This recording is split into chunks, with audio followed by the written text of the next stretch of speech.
If you've spent any time on YouTube or the internet in general, you know that speculating about media before it comes out is as big a pastime as discussing it after it's released. In recent times, some of us have fallen into the habit of prejudging movies, shows, and video games long in advance. We pass judgment already labeling them as flops or disasters before they ever see the light of day. And this habit has gotten us into some trouble, not because we end up being wrong, although that does occasionally happen, but more so because they don't like that we offer definitive opinions based on what they see as a lack of evidence. After all, how can we judge something we haven't seen? Well, I'm going to attempt to answer that, because I think sometimes prejudging is not only okay, but a healthy sign of a critical mind.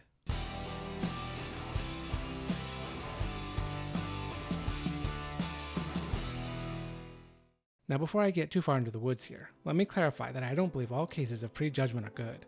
It's not a virtue unto itself. In truth, there's very little that we could say is always good. But in some cases, it is warranted and even a good thing. Let me explain. The key here is developing a strong, healthy pattern recognition. If you study mass media with a critical eye, then you will undoubtedly see patterns emerge. Patterns that will enable you to make future predictions based on past behaviors. When there's a plethora of data and patterns to draw from, your predictions can become stronger and more accurate, as does your judgments that you make based on those predictions. Hopefully this concept sounds simple enough, but let's put it into action and see how it's actually applied in a real-life scenario. In 2023, Disney Marvel released the 33rd movie in the Marvel Cinematic Universe, The Marvels. Originally announced in 2019, the movie ended up being delayed 4 times, and though the initial delay was blamed on the pandemic lockdowns, subsequent delays reeked of a studio that was losing confidence in their product. During these delays, there was news of reshoots, edits, and changes that needed to be made to polish the visual effects. All of these signaled trouble. Then there was the fact that the movie would focus on 2 characters who had been introduced in D+ shows, one of which had extremely low viewership. And that's not even mentioning the headlining character, Brie Larson's Captain Marvel, had become somewhat of a controversial figure in the MCU. Will you play Captain Marvel? I don't know. Does anyone want me to do it again? Larson's first film, Captain Marvel, is regarded as a commercial success, though it was released between Infinity War and Endgame, the 2-part finale of the Infinity Saga. There's little doubt that Captain Marvel received a massive boost from the timing and placement of its release, an advantage this sequel did not have. Finally, we had the marketing push surrounding the Marvels, which focused too much on the identity of the characters and the goofy nature of the tone. Both of these made it seem that Marvel was targeting a much smaller demographic of tween girls as the audience. Taking all these data points into consideration, it wasn't hard to predict that The Marvels would be a mess of a movie that would flop at the box office. It was a movie about unpopular characters that few cared about.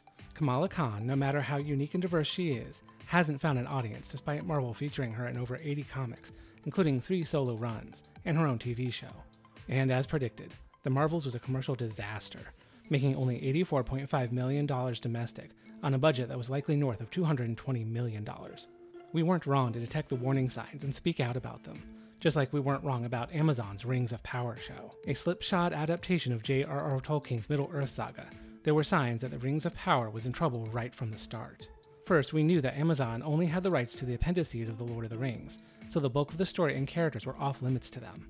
Then we started to hear about the people behind the show, such as Patrick McKay and J.D. Payne, both ex-employees of J.J. Abrams' production company Bad Robot, who had a record of washing out of Hollywood prior to being given the helm of this multi-million-dollar show. Then there's Lindsay Weber, who wasn't quiet about her intention to modernize Tolkien. Just from these factors, some of us assumed that the show was in trouble. Then as the release neared, the marketing ramped up, proving us right. Just like what Disney did with the Marvels, Amazon gave out very little of what the characters, story, or plot was going to be in the show, and a lot about the racial diversity that the Rings of Power would showcase. The strong effort to allegorize the work of a man who hated allegory. And again, it was obvious that Amazon was hiding a lot, not to cultivate interest, but to hide elements they knew would be off-putting.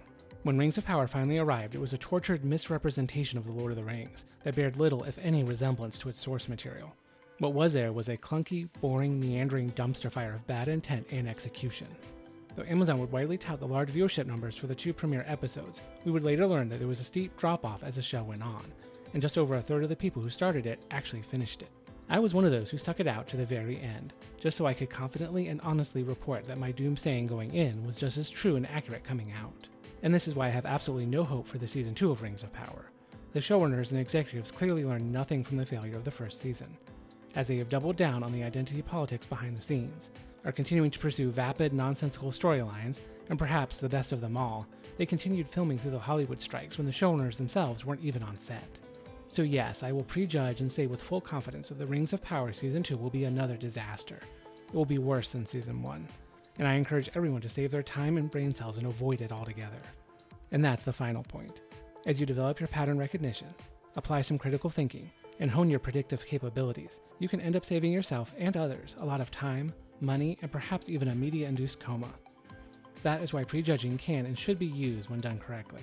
And keep in mind that the outrage and disappointment that emanates from fans comes from a place of passion for products that have been raised by activist creatives. Learning what to stay away from and disregard is the only way to send a message to companies that are still more in love with ESG points than profit margins. It's the only hope we have to get them to change their behavior. But, as always, this is just one Rebel's opinion. If you appreciated this commentary, please like the video, leave me a comment with your thoughts, and subscribe to the channel so you'll always get the latest updates from Rebel Normal.